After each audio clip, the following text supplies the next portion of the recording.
Ladies and gentlemen, good morning and welcome to our Saturday edition. If you're here for the first time, this is Gashi Skyman. If anything is to go by with what we are witnessing yesterday and what we are actually going to witness today, William Samoei Ruto, the members of parliament, and the governors should be worried because it is turning out to be a strong statement that these people will be swept into the ocean. William Samoei Ruto will be defeated very early in the morning. All the members of parliament, governors and senators and women rep, I don't see them winning back their seats. It was a referendum against William Samoei Ruto. In fact, it is not that people love Gachagua, but they want to pass a statement that don't tell us Gachagua is a bad man. You are worse. That is the message that they are telling Kenyans. That's what the message that Kenyans are telling their leaders. Number two is that Raila Amolo Odinga influence is winning very fast. I looked at Kakamega, I looked at Mombasa, and even some parts of Nyanza, Luo Nyanza, and I noted that a number of Kenyans do not agree with the impeachment of Rigathi Gachagua. In the past, Raila's word was like words that came from heaven. Today, people can tell William Samoei Ruto and Raila Amolo Odinga no. So the influence of Raila Amolo Odinga is winning very, very fast. I also noted that the image of Raila Amolo Odinga, I don't know whether it is deliberate or otherwise, but his image will be tainted badly. The fact that Morara Kebaso was beaten like a bitch by ODM goons is a strong statement that ODM is fighting Gen Z. It's a strong statement that ODM is anti-Gen Z, that ODM is going to do everything to ensure that William Samoei Ruto survive. It was a bad statement. It was a bad move. It was a long advice that was given to ODM guys who were organizing that whatever activity at the Bomas of Kenya. The other thing that is coming out of this, in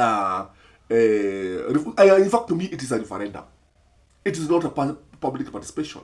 I watched in disbelief as all Mount Kenya readers ran away, literally ran away. They went into hiding mode. They went under the sea. They left. I don't know whether some were in the country. The only person, the lioness of the mountain, Gathoni Mushoba, was there, and she was talking freely to the people. She was interacting freely with the people. Why do you think they were running away? Why do you think they were running away? Why could they even come and maybe convince the people that we are doing ABCD because Gachagua is like this or Gachagua has done this? But why do you think they ran away? They ran away because of a number of reasons. Number one, because they feared Gen Z greetings. Literally, they feared Gen Z greetings.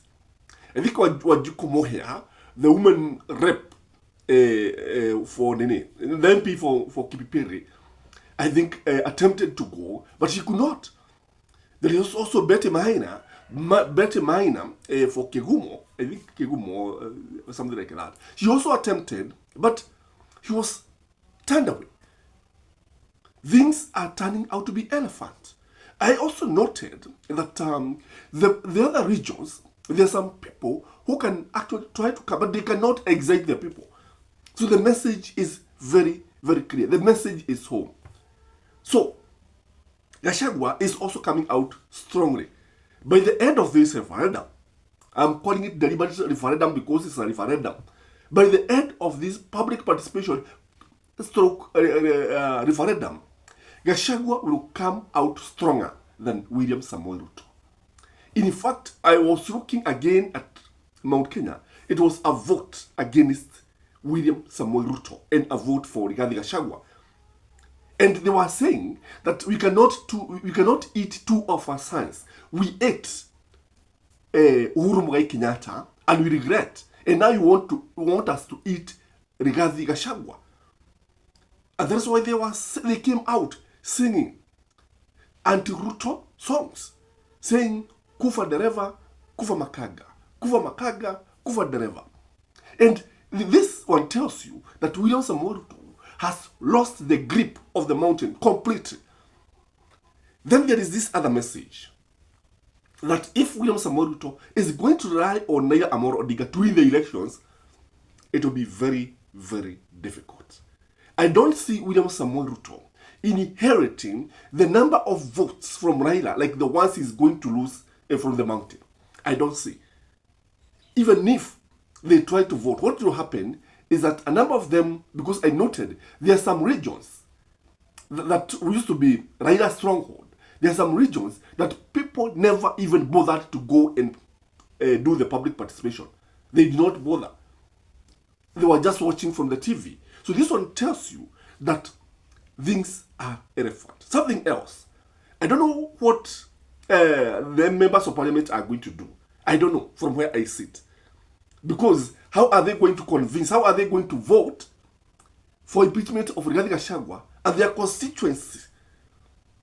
Members of their constituency, people from their constituency, the voters are saying no to impeachment. What are they going to do? Though the issue here is about the impeachment of William Samoei Ruto, it is about the impeachment of Rigathi Gachagua. The message is very clear that we don't want Gachagua to be impeached. I was also worried when I saw people from the Nandi community saying Gachagua should not be impeached. Vijana na wazee. They said the Gachagua and Ruto marriage should be allowed to continue up to 2027.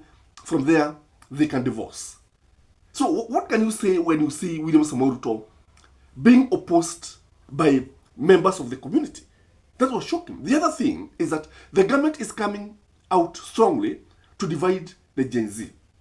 I'm worried about Samuel Mark Oure, the man who had a bright future, the Gen Z, who actually looked like Tomboya, the Gen Z, who could actually even become the president of this country, maybe in future, maybe 20 years ago or something like that. But now the man lost the support, the trust of the Gen Z. He lost so many followers. People cannot even believe whatever he's saying. People cannot trust anything because he was seen with Robert Alai, the mouthpiece of William Samoei Ruto. He was seen with other leaders. And when he was given the chance to speak, to address the gathering deliberately, he only talked about Gachagua being impeached and the government providing hospital services, health services, education, what. He did not say that Ruto must go. To him now, Ruto is a good man.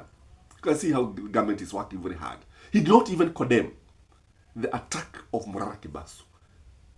And Murara Kibaso, I think, wherever he is, I saw a tweet from Mercy Kibaso saying that they need prayers. And for actually, not only prayers, but they need to work on their security. And they need to work very, very hard. Because what they have been doing is that, we can say that he is being hardened, but I'm worried that these people, because they are losing their power, they can easily eliminate this guy. What happened at Bomas of Kenya yesterday was something that was appalling.